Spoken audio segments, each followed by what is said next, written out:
ప్రభువైన యేసుక్రీస్తు నామంలో అందరికీ హృదయపూర్వక వందనములండి. దినవృత్తాంతములు 2వ గ్రంథము 29వ అధ్యాయము. హిజ్కియా ఏలన ఆరంభించినప్పుడు 25 ఏండ్ల వాడై 29 సంవత్సరములు యెరూషలేములో ఏలెను. అతని తల్లి జకర్యా కుమార్తె, ఆమె పేరు అబీయా. అతడు తన పితరుడగు దావీదు చర్య ఎంతటి ప్రకారము యెహోవా దృష్టికి యథార్థముగా ప్రవర్తించెను. అతడు తన ఏలుబడి యందు మొదటి సంవత్సరము మొదటి నెలను యెహోవా మందిరపు తలుపులను తెరచి వాటిని బాగుచేసి యాజకులను లేవీయులను పిలువనంపి తూర్పుగానున్న రాజవీధిలో వారిని సమకూర్చి వారికి ఇలాగు ఆజ్ఞ ఇచ్చెను: లేవీయులారా, నా మాట ఆలకించుడి. ఇప్పుడు మిమ్మును మీరు ప్రతిష్ఠించుకొని మీ పితరుల దేవుడైన యెహోవా మందిరమును ప్రతిష్ఠించి పరిశుద్ధ స్థలములో నుండి నిషిద్ధ వస్తువులనన్నిటినీ బయటికి కొనిపోవుడి. మన పితరులు ద్రోహులై మన దేవుడైన యెహోవా దృష్టికి చెడు నడతలు నడచి ఆయనను విసర్జించి ఆయన నివాసమునకు పెడముఖము పెట్టుకొని దానిని అలక్ష్యము చేసిరి. మరియు వారు మంటపము యొక్క ద్వారములను మూసివేసి దీపములను ఆర్పివేసి పరిశుద్ధ స్థలమందు ఇశ్రాయేలీలు దేవునికి ధూపము వేయకయు దహన బలులను అర్పింపకయు ఉండిరి. అందుచేత యెహోవా యూదావారి మీదను యెరూషలేము కాపురస్తుల మీదను కోపించి మీరు కన్నులారా చూచునట్లుగా వారిని ఆయన భీతికిని విస్మయమునకును నిందకును ఆస్పదముగా చేసెను. కాబట్టి మన తండ్రులు కత్తిచేత పడిరి, మన కుమారులను కుమార్తెలను భార్యలను చెరలోనికి కొనిపోబడిరి. ఇప్పుడు మన మీదనున్న ఇశ్రాయేలీల దేవుడైన యెహోవా మహోగ్రత చల్లారునట్లు ఆయనతో మనము నిబంధన చేయవలెనని నా మనస్సులో అభిలాష పుట్టెను. నా కుమారులారా, తనకు పరిచారకులయుండి దూపము వేయుచుండుటకును తన సన్నిధిని నిలుచుటకును తనకు పరిచర్య చేయుటకును యెహోవా మిమ్మును ఏర్పరచుకొనెను గనుక మీరు అశ్రద్ధ చేయకుడి. అప్పుడు కహాతీయులలో అమాషై కుమారుడైన మహతు, అజర్యా కుమారుడైన యోవేలు, మెరారీయులలో అబ్దీ కుమారుడైన కీషు, యహాలలేలు కుమారుడైన అజర్యా, గెర్షోనీయులలో జిమ్మా కుమారుడైన యోవాహు, యోవాహు కుమారుడైన ఏదేను, ఎలీషాపాను సంతతి వారిలో షిమ్రి, యెహీయేలు, ఆసాపు కుమారులలో జకర్యా, మత్తన్యా, హేమాను సంతతి వారిలో యెహీయేలు, షిమి, యెదూతూను సంతతి వారిలో షమయా, ఉజ్జీయేలు అను లేవీయులు నియమించబడిరి. వీరు తమ సహోదరులను సమకూర్చి తమ్మును ప్రతిష్ఠించుకొని యెహోవా మాటలను బట్టి రాజు ఇచ్చిన ఆజ్ఞ చొప్పున యెహోవా మందిరమును పవిత్రపరచుటకు వచ్చిరి. పవిత్రపరచుటకై యాజకులు యెహోవా మందిరపు లోపలి భాగమునకు పోయి యెహోవా మందిరములో తమకు కనబడిన నిషిద్ధ వస్తువులన్నిటినీ యెహోవా మందిరపు ఆవరణంలోనికి తీసుకొని రాగా లేవీయులు వాటిని ఎత్తి కిద్రోను వాగులో పారవేసిరి. మొదటి నెల మొదటి దినమున వారు ప్రతిష్ఠ చేయనారంభించి ఆ నెల 8వ దినమున యెహోవా మంటపమునకు వచ్చిరి. ఈ ప్రకారము వారు 8 దినములు యెహోవా మందిరమును ప్రతిష్ఠించుచు మొదటి నెల 16వ దినమున సమాప్తి చేసిరి. అప్పుడు వారు రాజైన హిజ్కియా యొద్దకు పోయి, మేము యెహోవా మందిరం అంతటినీ దహనబలి పీఠమును ఉపకరణములన్నిటినీ సన్నిధి రొట్టెలుంచు బల్లను పవిత్రపరచియున్నాము. మరియు రాజైన ఆహాజు ఏలిన కాలమున అతడు ద్రోహము చేసి పారవేసిన ఉపకరణములన్నిటినీ మేము సిద్ధపరచి ప్రతిష్ఠించియున్నాము. అవి యెహోవా బలిపీఠము ఎదుట ఉన్నవని చెప్పిరి. అప్పుడు రాజైన హిజ్కియా పెందలకడ లేచి పట్టణపు అధికారులను సమకూర్చుకొని యెహోవా మందిరమునకు పోయెను. రాజ్యము కొరకును పరిశుద్ధ స్థలము కొరకును యూదావారి కొరకును పాప పరిహారార్థ బలి చేయుటకై 7 కోడెలను 7 పొట్టేళ్లను 7 గొర్రెపిల్లలను 7 మేకపోతులను వారు తెచ్చి ఉంచిరి గనుక అతడు యెహోవా బలిపీఠము మీద వాటిని అర్పించుడని అహరోను సంతతి వారగు యాజకులకు ఆజ్ఞాపించెను. పరిచారకులు ఆ కోడెలను వధించినప్పుడు ఆ రక్తమును బలిపీఠము మీద ప్రోక్షించిరి. పాప పరిహారార్థ బలికై రాజు ఎదుటికిని సమాజము ఎదుటికిని మేకపోతులను తీసుకొని రాగా వారు తమ చేతులను వాటి మీద ఉంచిన తరువాత యాజకులు వాటిని వధించి ఇశ్రాయేలీయులందరి కొరకు దహన బలియు పాప పరిహారార్థ బలియు అర్పింపవలెనని రాజు ఆజ్ఞాపించి ఉండెను గనుక ఇశ్రాయేలీయులందరి నిమిత్తము ప్రాయశ్చిత్తము చేయుటకై బలిపీఠము మీద వాటి రక్తమును పోసి పాప పరిహారార్థ బలి అర్పించిరి. మరియు దావీదు రాజుకు దీర్ఘదర్శి అయిన గాదును ప్రవక్త అయిన నాతానును చేసిన నిర్ణయము చొప్పున యెహోవా మందిరంలో తాళములను స్వరమండలములను సితారాలను వాయించుటకై అతడు లేవీయులను ఏర్పాటు చేసెను. అలాగు జరగవలెనని యెహోవా తన ప్రవక్తల ద్వారా ఆజ్ఞాపించి ఉండెను. దావీదు చేయించిన వాద్యములను వాయించుటకు లేవీయులను, బోరలు ఊదుటకు యాజకులను నియమింపబడిరి. బలిపీఠము మీద దహన బలులను అర్పించుడని హిజ్కియా ఆజ్ఞాపించెను. దహనబలి అర్పణ ఆరంభ మగుటతోనే, బూరలు ఊదుటతోనూ, ఇశ్రాయేలు రాజైన దావీదు చేయించిన వాద్యములను వాయించుటతోనూ యెహోవాకు స్తుతిగానము ఆరంభమాయెను. అంతసేపును సర్వ సమాజము ఆరాధించుచుండెను. గాయకులు పాడుచుండిరి, బోరలు ఊదువారు నాదము చేయుచుండిరి. దహనబలి అర్పణ సమాప్త మగు వరకు ఇది అంతయు జరుగుచుండెను. వారు అర్పించుట ముగించిన తరువాత రాజును అతనితో కూడనున్న వారందరూ తమ తలలు వంచి ఆరాధించిరి. దావీదును దీర్ఘదర్శియగు ఆసాపును రచించిన శ్లోకములను ఎత్తి యెహోవాను స్తుతించుడని రాజైన హిజ్కియాయును అధిపతులను లేవీయులకు ఆజ్ఞాపింపగా వారు సంతోషముతో స్తోత్రములు పాడి తల వంచి ఆరాధించిరి. అంతటా హిజ్కియా, మీరిప్పుడు యెహోవాకు మిమ్మును ప్రతిష్ఠించుకొంటిరి, దగ్గరకు వచ్చి యెహోవా మందిరములోనికి బలిద్రవ్యములను కృతజ్ఞతార్పణలను తీసుకొని రండని ఆజ్ఞ ఇయ్యగా, సమాజపు వారు బలిద్రవ్యములను కృతజ్ఞతార్పణలను తీసుకొని వచ్చిరి. దహనబలులను నర్పించుటకు ఎవరికి ఇష్టము పుట్టెనో వారు దహనబలి ద్రవ్యములను తీసుకొని వచ్చిరి. సమాజపు వారు తీసుకొని వచ్చిన దహనబలి పశువులెన్ని అనగా 70 కోడెలను, 100 పొట్టేళ్లును, 200 గొర్రెపిల్లలను. ఇవి అన్నీయు యెహోవాకు దహనబలులుగా తేబడెను. ప్రతిష్ఠింపబడినవి 600 ఎద్దులను, 3000 గొర్రెలను. యాజకులు కొద్దిగా ఉన్నందున వారు ఆ దహనబలి పశువులన్నిటినీ ఒలువలేకపోగా, పని సంపూర్ణ మగు వరకు, కడమ యాజకులు తమ్మును ప్రతిష్ఠించుకొను వరకు వారి సహోదరులకు లేవీయులు వారికి సహాయము చేసిరి. తమ్మును ప్రతిష్ఠించుకొనుట యందు యాజకుల కంటే లేవీయులు యథార్థ హృదయులై ఉండిరి. సమాధాన బలి పశువుల క్రొవ్వును, దహన బలి పశువులను, దహన బలులకు ఏర్పడిన పానార్పణలను సమృద్ధిగా ఉండెను.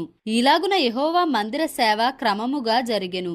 ఈ కార్యము అప్పటికప్పుడే జరిగినందున దేవుడు జనులకు సిద్ధపరచిన దానిని చూచి హిజ్కియాయును జనులందరూ సంతోషించిరి. దినవృత్తాంతములు 2వ గ్రంథము 30వ అధ్యాయము. మరియు హిజ్కియా ఇశ్రాయేలీయుల దేవుడైన యెహోవాకు పస్కా పండుగ ఆచరించుటకై యెరూషలేములోనున్న యెహోవా మందిరమునకు రావలసినదని ఇశ్రాయేలు వారికందరికిని, యూదా వారికందరికిని వర్తమానములను, ఎఫ్రాయిమీయులకును మనష్షే వారికిని పత్రికలను పంపెను. సేవకు చాలినంత మంది యాజకులు తమ్మును తాము ప్రతిష్ఠించుకొనకుండుట చేతను, జనులు యెరూషలేములో కూడుకొనకుండుట చేతను మొదటి నెల యందు పస్కా పండుగ జరుగకపోగా, రాజును అతని అధిపతులను యెరూషలేములోనున్న సమాజపు వారందరూ దానిని 2వ నెలలో ఆచరింపవలెనని యోచన చేసిరి. ఈ సంగతి రాజుకును సమాజపు వారికందరికిని అనుకూలమాయెను. కావున బహుకాలము నుండి వారు వ్రాయబడిన ప్రకారము ఇంత ఘనముగా నాచరింపకుండుట చూచి ఇశ్రాయేలీయుల దేవుడైన యెహోవాకు యెరూషలేములో పస్కా పండుగ ఆచరించుటకై రావలసినదని బెయేర్షెబా మొదలుకొని దాను వరకు ఇశ్రాయేలీయులుండు దేశమంతటను చాటింపవలెనని వారు నిర్ణయము చేసిరి.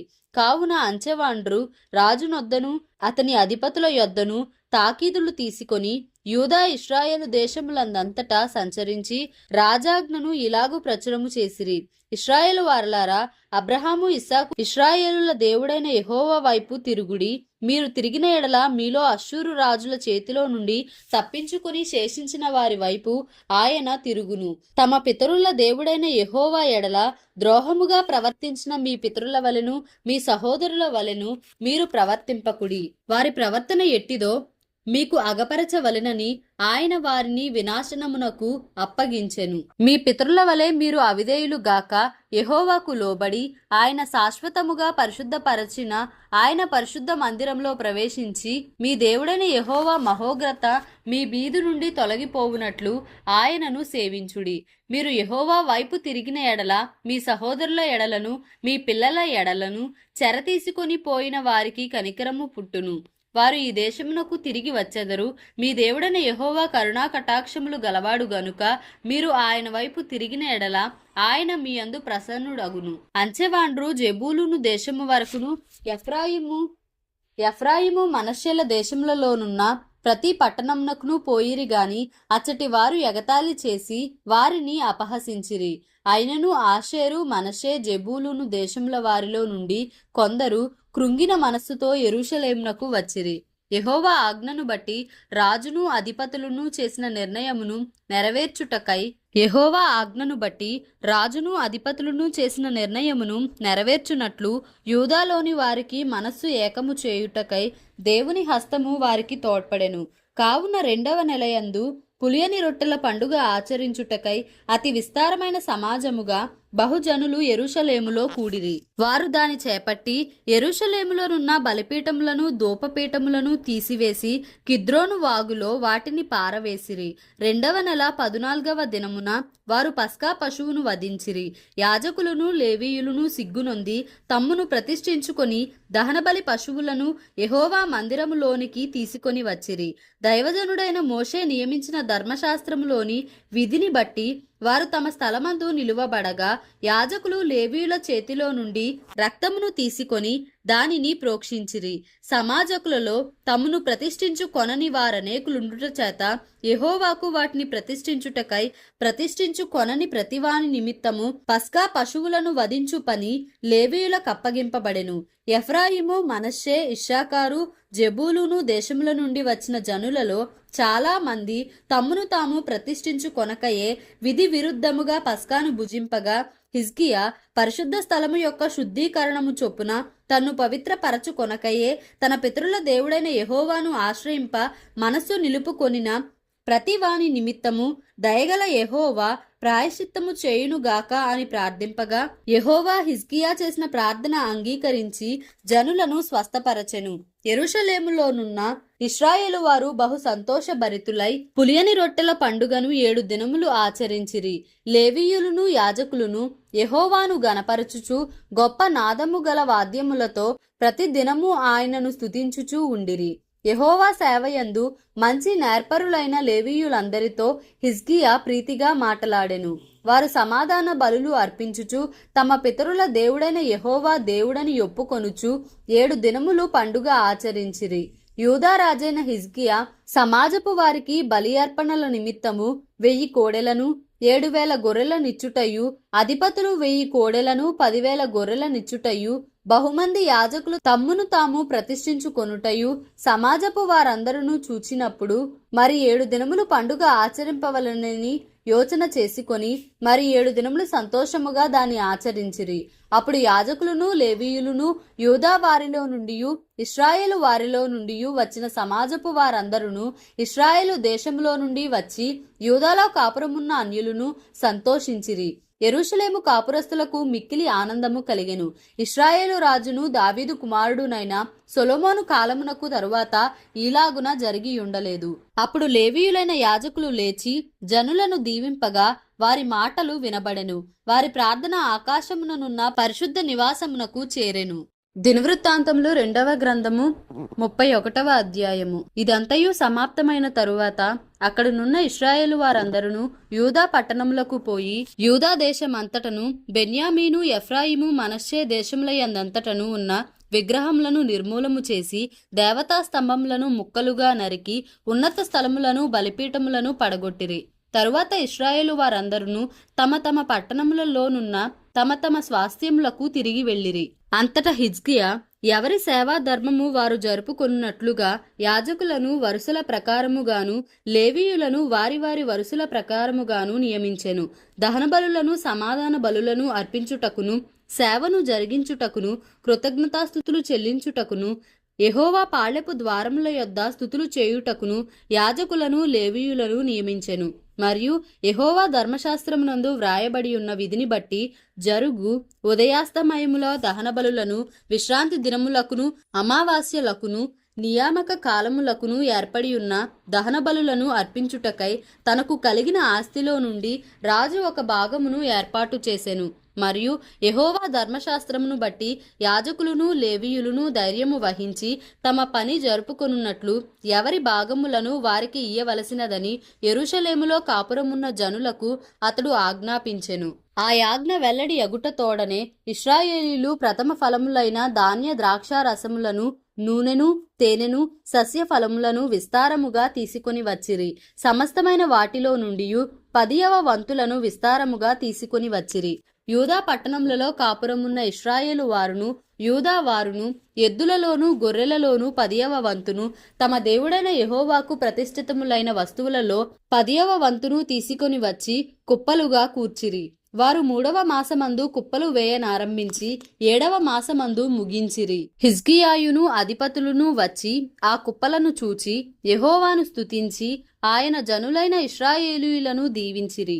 హిజ్కియా ఆ కుప్పలను గూర్చి యాజకులను లేవీయులను ఆలోచన అడిగినందుకు సాదోకు సంతతివాడును ప్రధాన యాజకుడు నగు అజర్య యెహోవా మందిరములోనికి జనులు కానుకలను తెచ్చుట మొదలు పెట్టినప్పటి నుండి మేము సమృద్ధిగా భోజనము చేసినను చాలా మిగులుచున్నది. యెహోవా తన జనులను ఆశీర్వదించినందున ఇంత గొప్ప రాశి మిగిలినదని రాజుతో ననగా హిజ్కియా యెహోవా మందిరములో కొట్లను సిద్ధపరచవలసినదని ఆజ్ఞ ఇచ్చెను. వారు వాటిని సిద్ధపరచి ఏమీయూ అపహరింపకుండా కానుకలను 10వ భాగములను ప్రతిష్ఠితములుగా తేబడిన వస్తువులను లోపల చేర్చిరి. లేవీయుడైన కొనన్య వాటి మీద విచారణకర్తగా నియమింపబడెను. అతని సహోదరుడైన షిమి అతనికి సహకారిగా ఉండెను.